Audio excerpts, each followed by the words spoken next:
But I want to give you a 2-second history of the country, because just like Hama in Botswana and in Mauritius, Somalia did something before any other African country post-independence did.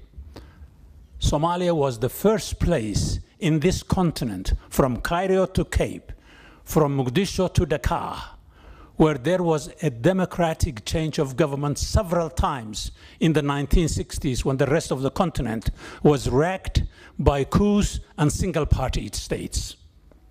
I wrote a book about that called Africa's First Democrats. So don't think of Somalia as Al-Shabaab.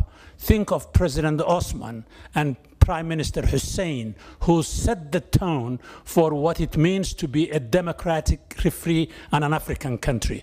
So Somalis are Africa's first democrats. Thank you very much, sir.